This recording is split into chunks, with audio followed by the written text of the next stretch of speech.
Welcome to Canada's podcast, the number one podcast for entrepreneurs by entrepreneurs. Hi, this is Angela Fay from Canada's podcast. Super excited to welcome Jessica Schacht here from Ampersand Distilling Company here on Vancouver Island. Jessica, tell me a little bit about your entrepreneurial journey. Yes, thank you so much for having me. My journey started with Ampersand back in about 2011. My now husband and I moved up island to the Cowichan Valley with his parents, and they have a 5-acre farm here. We moved up with this sort of idea to start a distillery using, they've been entrepreneurs their whole lives as well. So back in 2011, we moved up here with a hope and a dream, and spent some time farming on the land and going to farmers markets and that sort of thing. And all the while we were looking at the craft distilling industry that was happening. It was quite small back then, and we spent 3 years developing the business plan, and Jeremy and Stephen actually spent that time building the equipment that would become the stills for our distillery. Developing the recipe and all of that. So we launched in October of 2014. And by that point, it was like, yes, we've done it. And then that was really just the beginning. So here we are now, 6 years later, and we've got 4 products in our lineup. We have people, come from all over the world to visit the distillery, usually, and we've won world's best vodka. Wow. Wait a minute. The world's best vodka? Really? Yeah. Okay, fantastic. So what are the 4 products? You've got a vodka, you've got a gin, clearly. Yeah, so Ampersand Gin is our flagship spirit. That's the one we always knew we wanted to start with a gin first. It's mine and Jeremy's favorite spirit. It's in, the majority of the classic cocktails. And for us, we just really wanted that to be the flagship spirit. Because our distillation process is quite unique, having designed and built the stills that we use, we are able to make really clean, pure spirit that really showcases the BC wheat that we use as a base. So we make that into our per se vodka. And that's what's actually won world's best vodka at the World Vodka Awards in the before times this year, back in February, where we promptly went and started making all of that vodka into hand sanitizer when the pandemic hit. But and I'm going to segue into that for a second, but you said something that I didn't catch before. You have designed did you say an oven? A still, yeah. A still, okay. What does that mean? You have a unique design specifically? We do, yeah. So Jeremy and Stephen both have engineering backgrounds, and Jeremy specifically studied chemical engineering. That's his background, and chemical process. So distillation is a key part of that. Typically, you would apply that to petroleum products, but we think this is a much more fun and totally agree. So most people, you typically see what's called a plate still for making your own spirit, and that's where each plate, you can sort of think of it like a pot still, where the alcohol, you heat it, it boils, the liquid and the vapor have an opportunity to interact as they bubble up and onto each plate. So there's a single opportunity for those interactions. What we have is a packed column. So it's completely packed, and there's these little coils in it. So there's lots of surface area. So as the liquid turns into a vapor and rises up, we send it back down as a liquid. So there's almost constant interaction, many more opportunities for that interaction, which allows us to extract our alcohol about 96.5%, right up there at what's called the azeotrope. That's as high as you can get.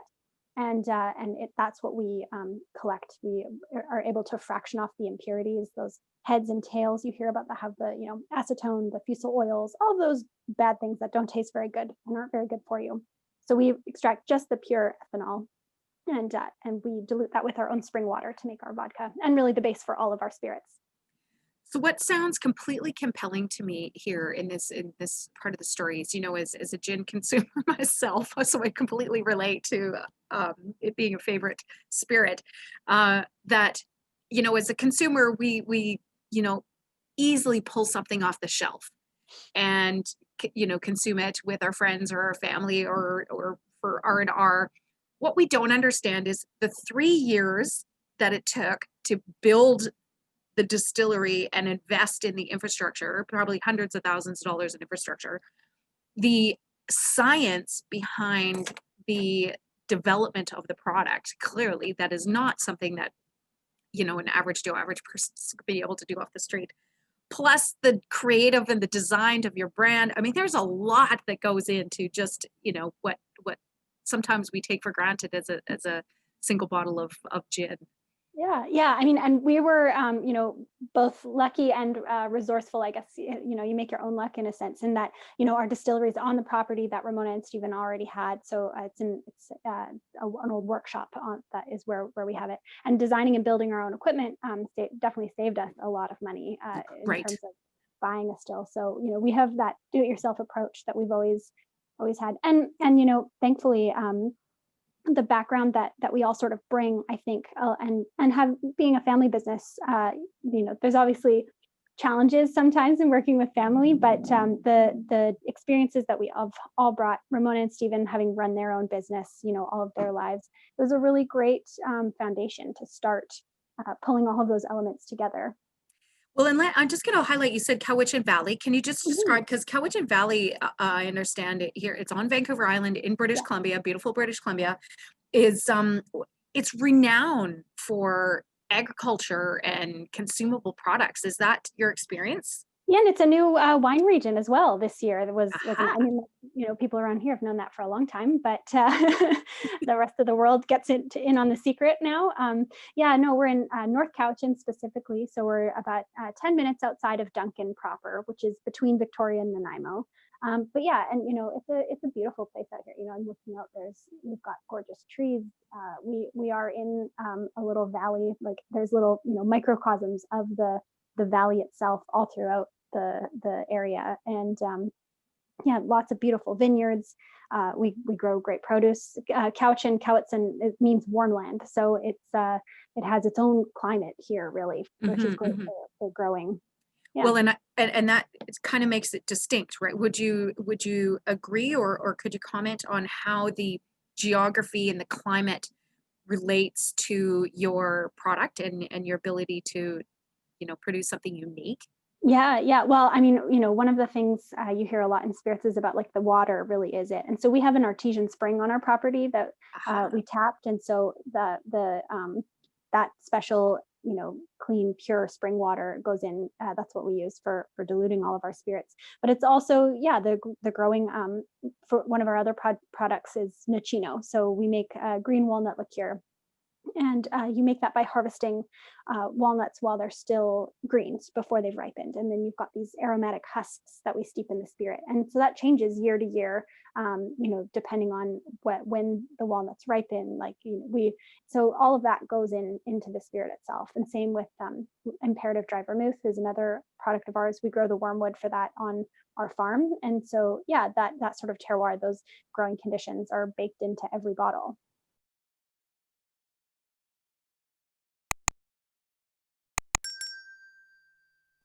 Well, and something that we talked about before is also British Columbia specifically as being business friendly for the distilling sector. Can you give me a little insight on what's happening in British Columbia? Yeah. So in the time that we were thinking about and starting, you know, to build the distillery, thankfully there were people doing it before us, and they really paved the way. And what the government ended up doing was creating a new agreement called the Craft Distillery Agreement. And what that is an agreement that allows, if you meet certain requirements, then you can have this agreement. So if you make your own alcohol from scratch using BC raw agricultural goods, you have the right to direct distribute. And so what that does is allow you to bypass the markup of the government stores, and we sell directly to bars and restaurants. We sell to private liquor stores and to people at farmers markets and things like that. And do you sell online as well? Yes, yeah, we have an online store now. Yep, and of course your tasting room in normal circumstances. And in normal circumstances, yes, yeah, we have a tasting room here at the distillery. So I just want to give a little kudos, and maybe you and I can high five on this. That would you agree that it was kind of a movement of farmers and entrepreneurs that, you know, that partnered with the government to make this a business-friendly environment specifically for distilleries. Would you high five that? I would. I think that it's really, it was great that the government saw the possibility for the creation of jobs and supporting agriculture, like all the way up by using those BC raw agricultural goods. So we're using wheat as the base, and so that's all grown in BC. That's supporting BC farmers. Other distilleries are using honey, they're using fruit, and those are all BC raw agricultural goods. So they're, supporting our local economy here. And I think it was really great to be able to highlight that and make that happen. Well, and I mean, the gin, it doesn't get any better than being a perfect value-added manufacturing product here in BC, if you ask me personally. Tell me a little bit about, we're talking about sort of the regulatory environment. We also talked a little bit about what's happening at a federal level to help Canadian distilleries stay competitive. What can you share?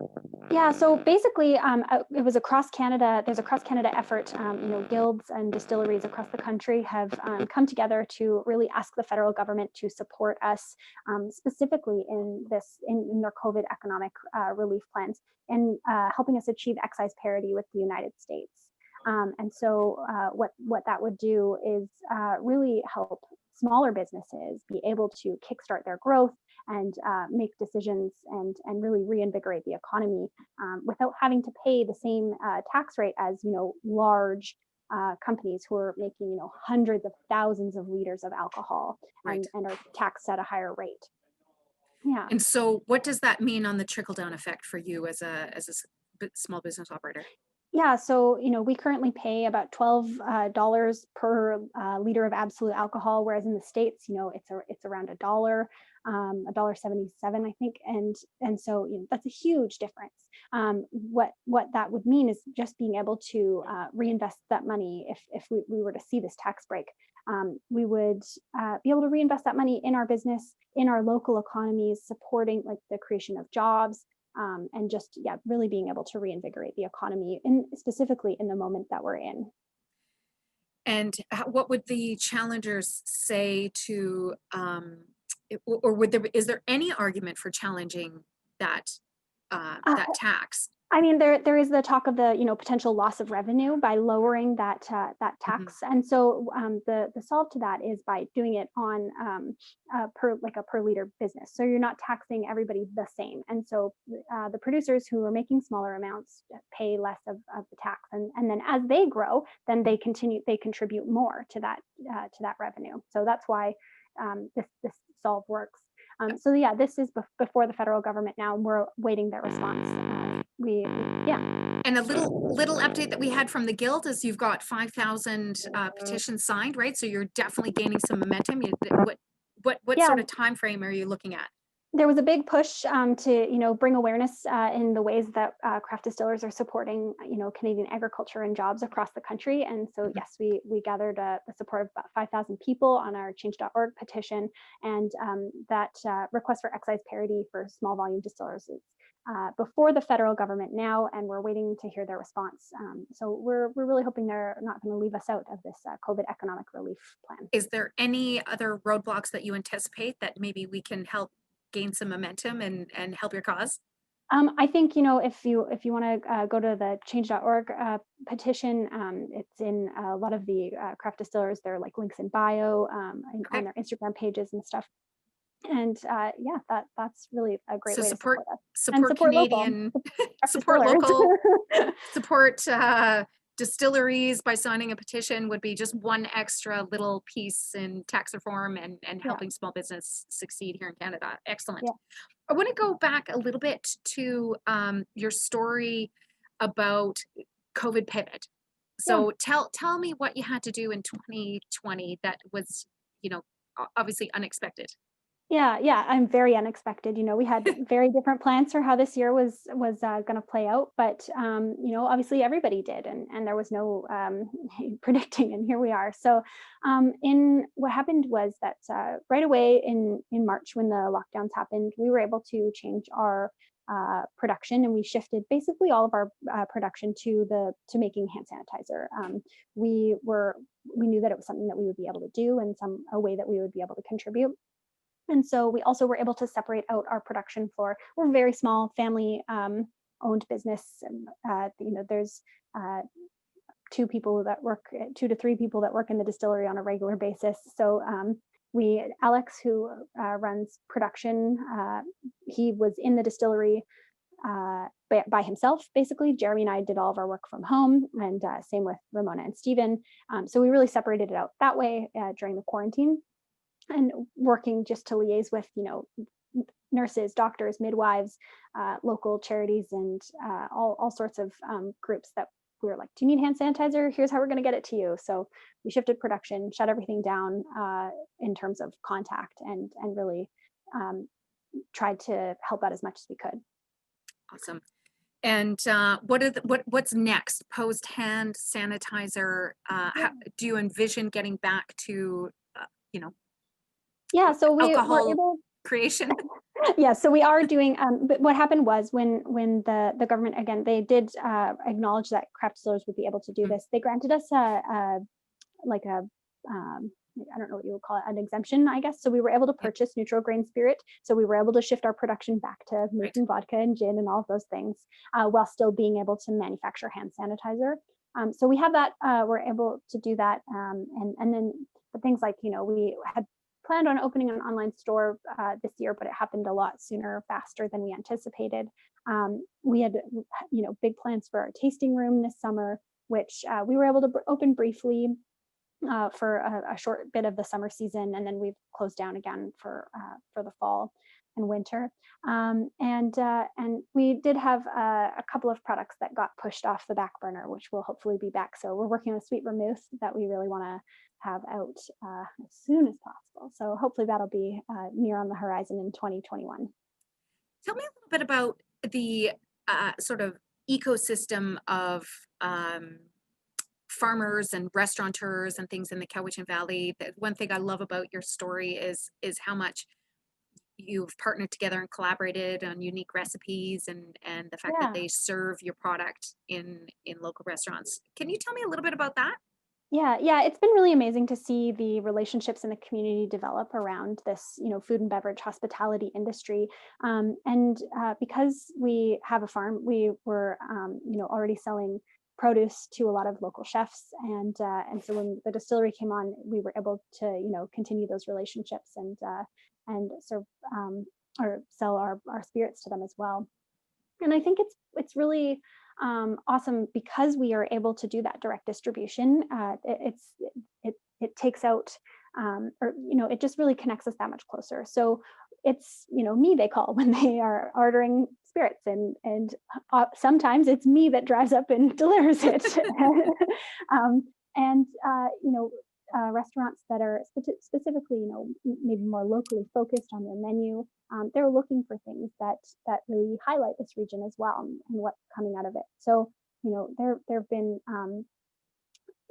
so many great craft cocktails, and then getting to work with local wineries, like our Imperative Dry Vermouth we make in collaboration with Rathjen Cellars out on the Saanich Peninsula. It's just an amazing way to connect with different food producers and build this community, and then to be able to sell at farmers markets and interact with people who are our local community.